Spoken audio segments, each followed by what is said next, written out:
আসসালামু আলাইকুম প্রিয় পাখিপ্রেমী বন্ধুরা, আশা করি সবাই ভালো আছেন। আজকের ভিডিওতে আমরা জানব কিভাবে বাজরিগার পাখিকে দ্রুত এবং সঠিকভাবে ডিম পাড়ানোর উপযুক্ত পরিবেশ তৈরি করা যায়।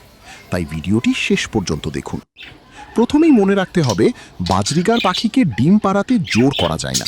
তাদের জন্য স্বাস্থ্যকর পরিবেশ এবং সঠিক যত্ন নিশ্চিত করতে হবে। সবচেয়ে গুরুত্বপূর্ণ বিষয় হলো পাখির বয়স। পুরুষ বাজরিগারের বয়স কমপক্ষে 8 মাস এবং স্ত্রী বাজরিগারের বয়স 10 মাসের বেশি হওয়া ভালো। খুব কম বয়সে জোড়া দিলে পাখির স্বাস্থ্য ঝুঁকিতে পড়তে পারে।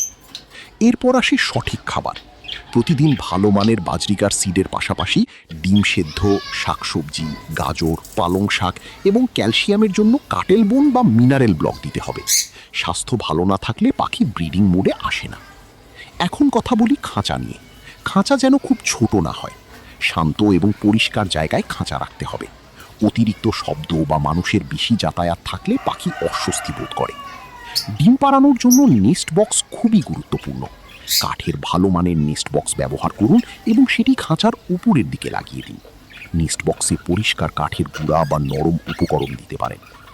আরেকটি গুরুত্বপূর্ণ বিষয় হলো আলো এবং আবহাওয়া। প্রতিদিন 10 থেকে 12 ঘন্টা হালকা প্রাকৃতিক আলো পেলে বাজরিগার দ্রুত ব্রিডিং কন্ডিশনে আসে। খুব বেশি ঠান্ডা বা গরম পরিবেশ এড়িয়ে চলুন। যখন দেখবেন পুরুষ পাখি স্ত্রী পাখিকে খাওয়াচ্ছে, গান গাইছে অথবা নেস্ট বক্সে বেশি সময় কাটাচ্ছে, তখন বুঝবেন তারা ব্রিডিং মোডে এসেছে। সাধারণত মিলনের কয়েকদিনের মধ্যেই স্ত্রী পাখি ডিম দিতে শুরু করে। তবে মনে রাখবেন, অতিরিক্ত বিরক্ত করা যাবে না।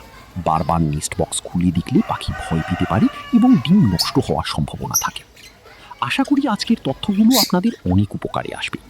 ভিডিওটি ভালো লাগলে অবশ্যই লাইক দিন, কমেন্ট করে আপনার মতামত জানান, আর এমন আরও গুরুত্বপূর্ণ তথ্য পেতে আমাদের চ্যানেলটি সাবস্ক্রাইব করে পাশে থাকা বেল আইকনটি অন করে দিন।